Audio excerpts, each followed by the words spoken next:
खरी घडलेली घटना आहे. इस्कॉनमध्ये अशी एक घटना घडली आमच्या जीवनामध्ये, म्हणजे माझी त्या व्यक्तीची ओळख काढ नाही झाली बरं समोर. मी ऐकलं त्यांच्याबद्दल. त्याला इस्लामचे नाही, महाराष्ट्रातलेच एका नॅशनल बँकेमध्ये काम करत होते, मोठ्या पदावर कार्यरत होते. त्यांनी ऐकलं सगळं काही. आपण खरे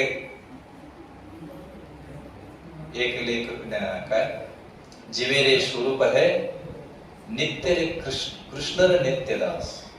जीव काय आहे म्हणजे कृष्णाचा नित्य दास आहे. ते म्हणजे मग मी जर भगवंताचा दास आहे, लोकांचा दास व्हायचं काय काम आहे? युवाला दम देतो, तो आला दम देतो, हे करा ते सहाय करा, हे करा. भगवंताचा दास आहे म्हणजे आपल्याला भगवत सेवेमध्ये रमण व्हायचं. यायचे महाराजांना भेटायचे. एक दिवस म्हणजे गुरु महाराज मला नोकरी सोडायची म्हणे. का बरं नोकरी सोडायची म्हणजे? नोकरी खरं सांगते आहे तुम्ही. नाही म्हणजे काय खरं नाही, तिथे काय ते लोक दास समजतात, आपल्याला नोकर समजतात म्हणे. एवढे नोकर समजतात, तेव्हा नोकर समजतात, तर कोणाची नोकरी केलेली बरी? मी भगवंताचा नोकरी आहे. सामान्य माणसाचं ऐकून काय करायचं? गेली नोकरी सोडून. पण नोकरी सोडताना त्यांनी काय कला केली? मुलं त्यांचे उच्च पदस्थ होते, मी थोडे रिटायरमेंटला थोडे दिवस राहिले होते. त्यांचं एवढं वैराग्य त्यांच्या मनामध्ये आलं ना, त्यांनी डायरेक्ट घरदाराचं सगळं जे साहित्य होतं ना ते भरलं टेम्पो. पत्नी गेली आपल्या मुलांकडे. म्हणजे ज्या ती सगळी भगवंत संपत्ती भगवंताची. मग ती काय करायची आता? आश्रमाला दान करायची ना आश्रमात राहायचं, परत यायचं नाही. टेम्पो घेऊन मंदिरात आले. त्यांच्या ज्या भौतिक वस्तू होत्या, काय काय असतं घरामध्ये, कपाट असेल, काही सोफा घ्या, सगळे त्यांचे सगळे करून घेऊन आले. दान टेम्पो उभा केला. आश्रमात जे असतात बसले त्यांच्याकडे गेले. ते म्हणजे मला सगळं जमा करायचं. ते म्हणजे नाही असं कशाला घेऊन आले म्हणतात. नाही म्हणे आपली परत आसक्ती होईल ना तिकडे. घरात काही ठेवायचंच नाही, सगळं कृष्णाला आसक्ती ठेवायचं, तिकडे ठेवायचंच नाही. बरं ठीक आहे म्हणे. भेटतो मग ब्रह्मचारी महाराजांच्या कानावर गेलो, ब्रह्मचार्याच्या कानावर गेलो, असं तसं. आता त्यांना म्हणे असं करू नका तुम्ही. ते म्हणजे अरे राजीनामा देऊन आलो म्हणे. आता परत जाणे नाही, आता नाही, आता बस भक्ती करायची. हरे कृष्ण कृष्ण कृष्ण हरे हरे, हरे राम राम राम हरे. काय खरंय म्हणलं संसारामध्ये? काही खरं नाही. शेवटी काय मिळणार? गदा मेहनत करायची, शेवटी काही बरोबर येणार नाही. जिथं इथलं तिथंच ठेवून जावं लागणार. एक दिवस मृत्यू येतो म्हणे, मृत्यू संकट आहे. कशाला काय करायचं? त्या म्हणे नाही पण आता तुम्ही प्रॅक्टिस करा, घरी जप जापे करा, भजन पूजन करा, लगेच येऊ नका. हा सुरुवात करा. नाही म्हणले. माझ्या मनाचा निश्चय पक्का झालेला नाही. काय झालं? निश्चय झाला. मंदिरात आले.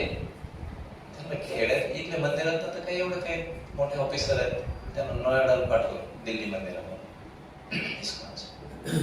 तिथे गेले. पण आता तिथे गेल्यावरती काही साहेब आहेत का?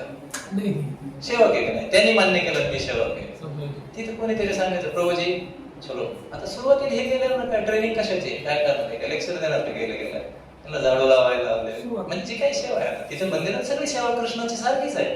असं काही प्रभुपादचे एकदा म्हणाले ते झाडू लावणं, कुकिंग करणं, पूजा करणं, प्रवचन देणं, हे सगळं काय आहे? कृष्णाप्रती सेवा आहे. असं काही एक मोठी भारी आहे आणि एक हलकी, असं काय नाही. कृष्णाचे चरणही तेवढे श्रेष्ठ आहे आणि चेहरा आहे. कृष्ण सर्व परिपूर्ण आहे. त्यामुळे कृष्णाच्या सर्व्हिस सुद्धा सगळ्या कशा आहेत? परिपूर्ण आहे. त्यामुळे यांना सुरुवातीला छोट्या मोठ्या सेवा करायला लावल्या.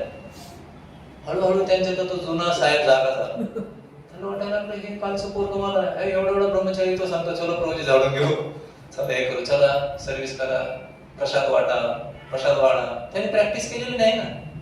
त्यांना अचानक असं वाटायला लागलं की ही माणसं माझ्यावर काय करतात.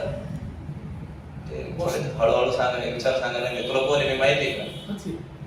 ते म्हणजे मला नाही माहिती. तुम्ही कृष्णाची सेवा की मी कृष्ण सेवक आहे. तिथं काय क्या राजा क्या रंग, तिथं सारखं आहे ना. असं काय भगवत धामात जाताना असं लेबल आहे का? नाही हा मोठा साहेब आहे ना, हा गरीब होता.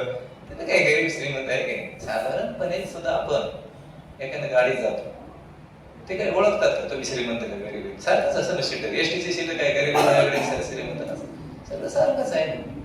तुम्ही काय त्याला वाटायला मी साहेब आहे. हळूहळू त्यांचा मी जो असतो ना, तो मिथ्या आहे, तो मिथ्य जागा झाली. ते अचानक एका भक्त ओळखले. काय बोलतो म्हणजे तुला समजतं? तुम्ही प्रभूजी मेरे साथ झगडा मत करो. वरिष्ठ असतात ना, त्यांना सांगा तुम्ही काय गेलो म्हणजे छोटा बच्चा मेरे को तकलीफ देता है. तर बोल काय तकलीफ देतो? मैं कुछ बोला नहीं, मैं झाडू लागत आहे, हळूहळू 4-2 दिवस थांबले, 10-15 दिवस थांबले, 15 दिवसांनी म्हणले मला घरी जायचं.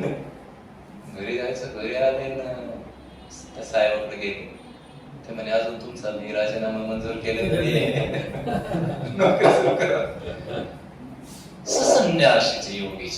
त्यामुळे भगवंताने अगोदर संन्यास समजून घ्यायला सांगितलं. आधी संन्यास काय आहे? उगीच उठला, उगीच इकडे कंटाळा आला म्हणून तिकडे संन्यास आहे. घातले कपडे वरी भगवा झाला ना, नाही म्हणते वर बघू लगेच वर कपडे बिपडे घालते, दाढी बिडी झाला बिटा. हे भगवद्गीतेत सांगितलं तो सुद्धा संन्यासी किंवा योगी नाही ना. अग्नी पेटवीत नाही, हे करत नाही, मी संन्यास झाला मला काय घेणार आहे असं नाही म्हणले. अनाश्रित कर्म कार्यम कर्म, कुठल्याही कर्मफळावर काय न होणं, आसक्त न होणं. नाही मोठमोठ्या मठावर आसक्त होऊ शकतो मनुष्य, आहे की नाही? माझं घर, माझं आश्रम आहे, माझे शिष्य आहेत, माझा नाही. त्यासाठी म्हणजे अगोदर प्रॅक्टिस पाहिजे.